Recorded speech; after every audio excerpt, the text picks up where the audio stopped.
It's Darkside Phil's Game of the Year Awards for 2012. The top 10 best games of the year.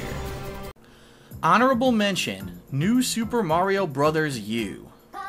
Well, the end of 2012 saw the launch of a new Nintendo console that finally took them into the modern era with full HD graphics. New Super Mario Bros. U was a launch title and one of the best, if not the best, first-party title for the Wii U.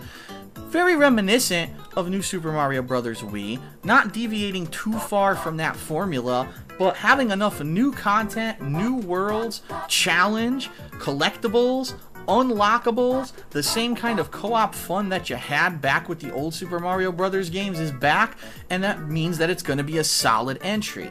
So I really enjoyed New Super Mario Bros. U, and I definitely think it's one of the best games for the Wii U right now. So why didn't it make it to my top 10 favorite games of the year?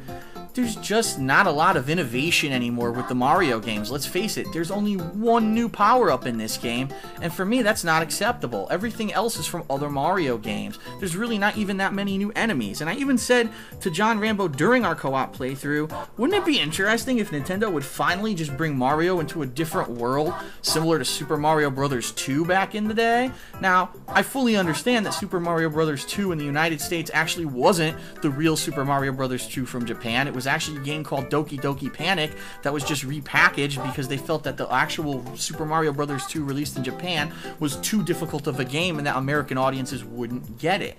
But it was cool to be fighting with a different cast of characters, and at this point, it's like every Mario game you play, you know the formula. You're going to have probably 8 worlds, there's going to be ghost houses, there's going to be fortresses, you're going to be fighting the same bosses, you're going to be fighting the same Koopa kids, there's going to be a showdown with Bowser at the end, and it's kind of anticlimactic when you always know what's coming. Regardless of the fact that the gameplay was fun, it was cute, the soundtrack was good, even though I do have to say some of the songs from this game were rehashed from most of the previous Mario games, it was still great to see Mario in HD, and it was an enjoyable and fun and lengthy experience.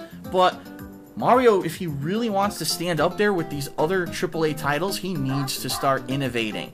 And the addition of a gamepad where you can use a little LCD screen to add platforms so that the other players who are playing the game can jump on them, that's not innovation. That's a side mini bullshit game that really didn't add to this at all. So I really enjoyed New Super Mario Bros. U. Didn't make my top 10 favorite games, but it definitely deserved an honorable mention, being the best game for the Wii U. Now on to the countdown. At number 3, it's Dishonored. Dishonored is a unique, refreshing game. A game similar to Deus Ex Human Revolution from last year, where you can choose exactly how you want to play it. You play the role of the bodyguard to the queen, who gets assassinated and her daughter gets kidnapped. It's now your job to save the princess and to find out what exactly is going on. The problem is, you were framed for the queen's murder, so everyone is out to get you. You eventually join a secret collusion of individuals who are basically trying to overthrow the existing government, and there's a conspiracy, there's a couple twists and turns and surprises in there. I'm not going to spoil the plot, but the gameplay of Dishonored is uniquely fun, because as you play this game, you realize that you can play it in completely different ways.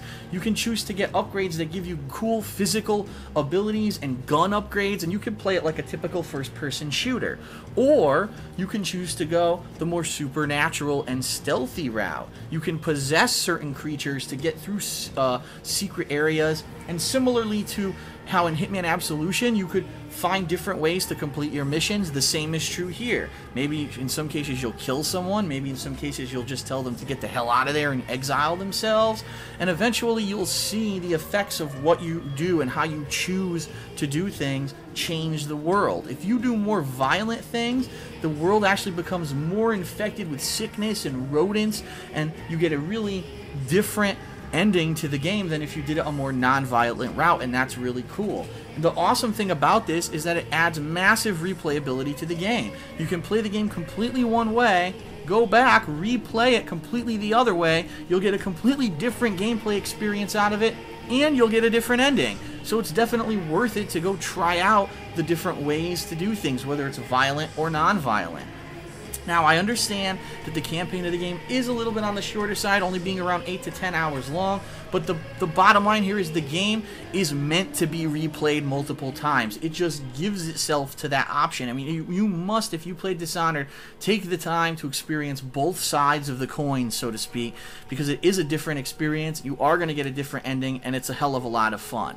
It's original. The graphical style and artistic design are amazing. It's just so much fun to try to figure out different ways to complete your missions.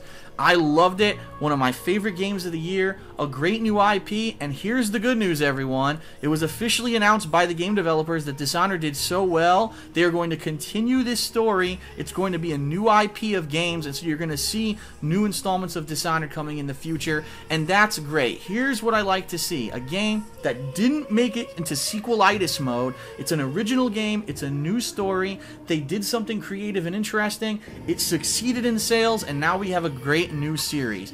Out of a year that had so many just sequels, here's a game that stood above the rest. Congratulations to Dishonored for being one of my favorite games of the year and for selling so well that the series will continue. Coming up next, alright, this is it. My top 2 picks for games of the year. We're going to talk about each game individually in the showdown, where we face off one-on-one, mano-a-mano. We talk about the pros, the cons, why each game deserves a shot at the top spot, and we are going to have an old-fashioned showdown Western style. Be here to check it out.